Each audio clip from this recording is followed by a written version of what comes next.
Takže dobrý večer, nebo spíš odpoledne, dámy a pánové. Máme tady další let's play na mém kanálu, kde jsem vlastně let's play už nikdy neplánoval udělat.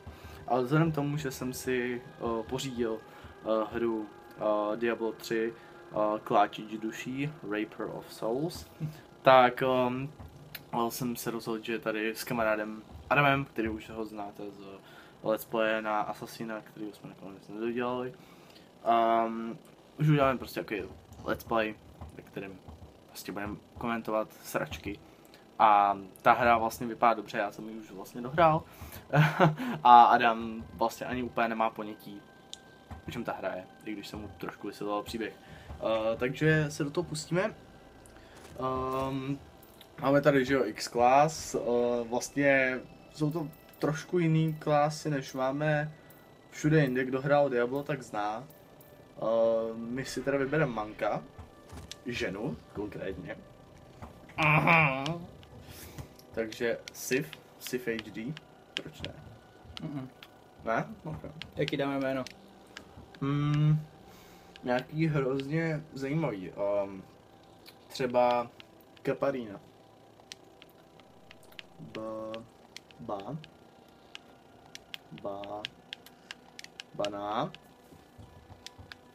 Banánka. Tak jo, banánka. Oh. Well, okay. Hello there! Tak jdem na to? I like this game. Jo. Já jsem hrál, vezmem si asi, já nevím, já pak budu hrát sám za sebe, ale ne, tak já nevím. To risknem. Já už jsem dohrál na experta, tak jo, jenomže já jsem to vůbec nehrál ještě. To je taky věc, ale už si hrál jiný RPGčka a máš zkušenost v MMOčkách, takže v pohodě. Vem to, budem borci. I smell fear and death. The fallen star is near. This is so OP. Monk to je něco takový prostě kung fu panda, který není panda. Kdo hrál Mist of Pandaria, já nevím, je to, že jo, druhý nejnovější datadisk na Vovko, tak ví. Zatím jsme tady u nějakého městečka, kde spadla hvězda.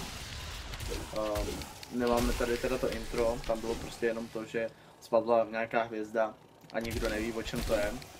A vlastně ten příběh se točí kolem nás, jakožto potomka nějaké skoro vymřelé rasy, která může obnovit rovnováhu mezi nebem a zemí, protože na počátku byli andělé a démoni a vlastně ta rasa, což jsme my, která se jmenuje Naphalem, tak může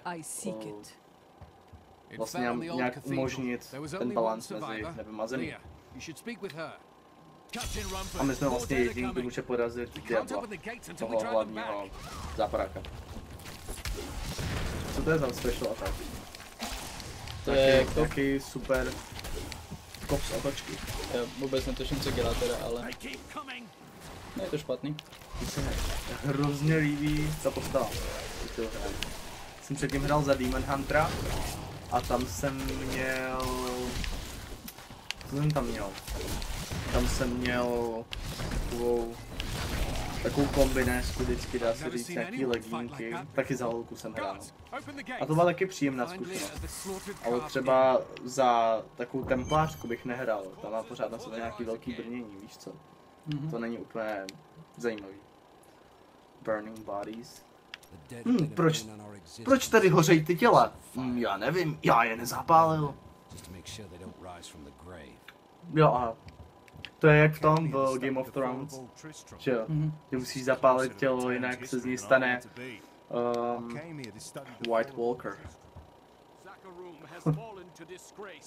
Když už toho neposlouchejte, to je úplně retard. Ty máš ty moje peníze, co jsem si viděl za Huntera? Oh, jdeme utratit. WTF, ty to máš teďka tak dobrý? Okay, tak si kup... Proč by si skupoval sekiru za...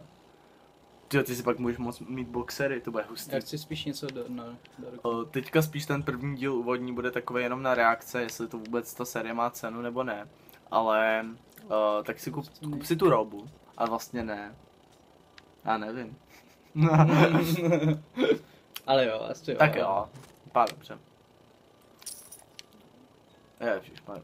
OK, a mám to rovno equipli, Teď, předpokládám. když dáš kolečko, tak se ještě můžeš podívat v račce, kup si ten mečík. Aha, nechci ten meč, ale Aha, tak ne. jak si ty. A dává to víc damage. OK.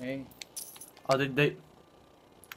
Kdybys dal čtvereče, tak bys věděl, co to dělá. No tak ještě není moc pozdě. No vidíš, to dává jenom 2% tak speedu, to nemá cenu. Když jsem to koupil. Prosím tě, to jsem.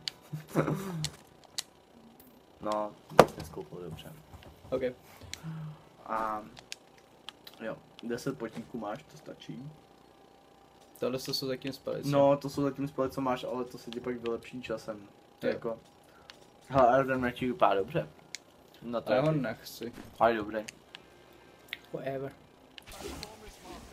I ta roba vlastně se moc nezměnila, jenom máš o něco další sukni. Jo, hlavně Dej nám pořád mlákem options. pěstma. Dej options. Options? Ty jsou... Předpokládám... To tlačítko napravo od touchpadu. Tady. Jo. Protože tak nějak jenom tak jako ukončím ten díl, který vlastně měl jenom 6 minut a jenom jsme tady kecali o tom, o čem to Diablo je.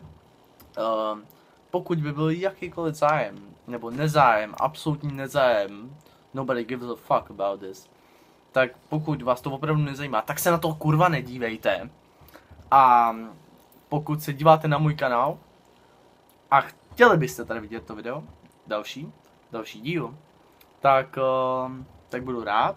Já budu natáčet dál, já budu natáčet, i když vlastně to nikdo nebude chtít, jenom tak prostě pro můj dobrý pocit. A tam jde spíš o to, mě zajímalo, protože já jsem nikdy za Manka nehrál, ani Adam za Manka nehrál, tak nás zajímalo, jak to budeme zvládat na té nejtěžší úrovni. Takže jsme to takhle začali a budeme pokračovat skrz ty jednotlivý bosse, které jsou opravdu v tom Diablu těžký. Tím se to vyznačuje, prostě je to dungeonovka, která má neskutečně těžký bosse a mohlo by to být zajímavý, když vlastně fightíme jenom, počkat, my máme i to je hustý. Cool. Tak jsem koukal. Takže to může být docela zajímavá zkušenost. Takže napište do komentářů, co si o tom myslíte a s trochu štěstí se uvidíme u dalšího dílu téhle série. Tak jo, zatím. Čus.